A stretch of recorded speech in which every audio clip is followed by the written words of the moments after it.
checking the area. Oh, there he is. Those bubbles, that's George, and oh, that fin is another shark. Okay.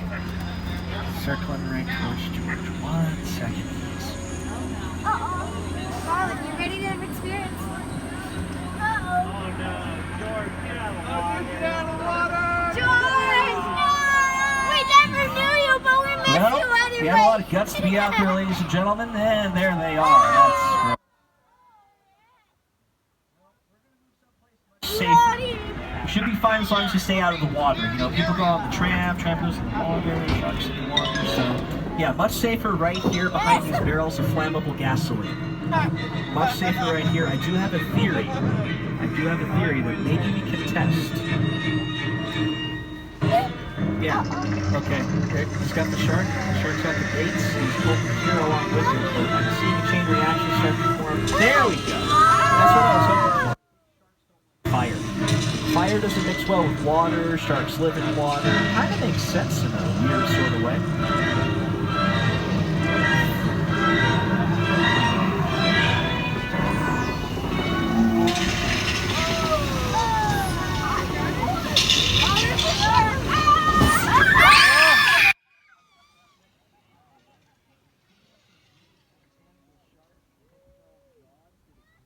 Today did not do such a great job with 7 Jaws. The very first time they tried to use the mechanical sharks while making the movie, it sank to the bottom of the ocean. I mentioned earlier they tested those mechanical sharks inside of Soundstage 27. That was freshwater conditions. When they switched to on-location filming off the coast of Martha's Vineyard, they quickly found out that saltwater gumped up the works. Ultimately, it pushed the production of Jaws over 100 days past schedule, which caused some of the crew members to call the production flaws. They got through it with humor. That's how they coped. But they emerged on the other end with the classic gets better every year, every 4th of July when I watch it. Now, when I was growing up, I always thought the shark's name was Jaws. Turns out it's Bruce. He's named after Steven Spielberg's attorney, Bruce Raymer. Still his attorney, took the joke very well. In fact, it was referenced to the movie Finding Nemo. The name of the great white shark in that movie is Bruce, in honor of Arby's. A little homage right there.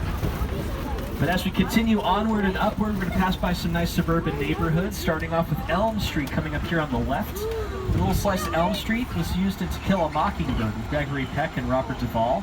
You'll see Boo Radley's house in the end of the street, the yellow house with the green roof for that classic. As we head further up the hill, here on the right, you'll see our Chicken Ranch set, which was seen on our NBC comedy About a Boy with David Walton and Minnie Driver. You'll see the main house gets all 4 sides. The neighbor's house, not so much. We only build with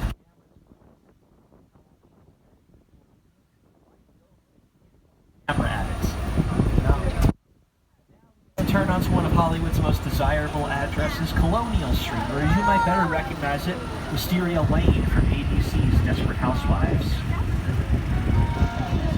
If there is one thing everyone in suburbia can appreciate, it's a good neighbor. On your screens, you'll see what this set looked like decorated for many great episodes of Desperate Housewives. You'll notice some changes as you look around. Some of the houses have changed colors. The wisteria has been removed. Some have added or subtracted brick or stonework. That just shows you the versatility on our backlot.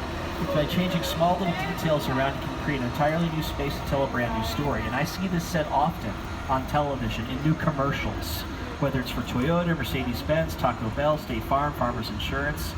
I see it all the time, just surfing through the channels. Now, they actually expanded this area, Colonial Street, going forward into season 2 of Desperate Housewives. It originally ended with a house at the end of the street, but they actually paid to expand the area with this little turnaround, this little park area here on the left, and these 2 extra houses. ABC felt they needed it for their show moving forward into season 2 of Desperate Housewives, who said, sure, go for it. And we got to keep it when they were done, free of charge. They paid for it all.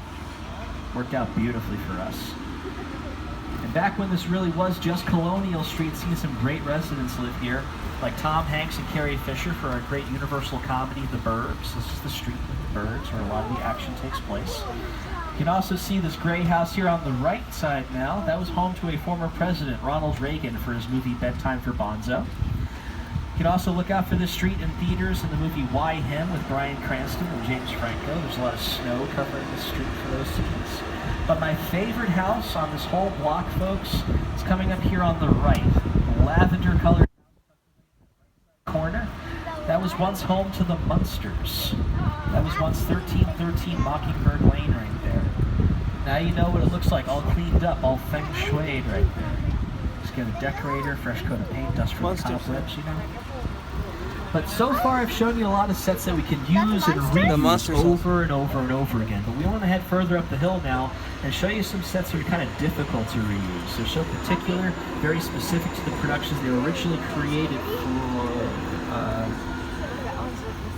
I'm sorry, I'm seeing something they told me to keep an eye out for. It's a suspicious vehicle. It's here on the left. It's a nice car, but no license plate, no drive-on pass. Yeah, it's very suspicious indeed. I gotta let security know about this really quick. Excuse me, guy, right here. Security, we got eyes on that vehicle. It's outside Colonial Street as you're heading up the hill. It's just by that last house, you know, as you go up. Studio tour. Looks like we might have an issue. I'm patching you into Agent Novak from the FBI. I'm sorry to interrupt your fun, but we've got video surveillance on that Charger you all saw.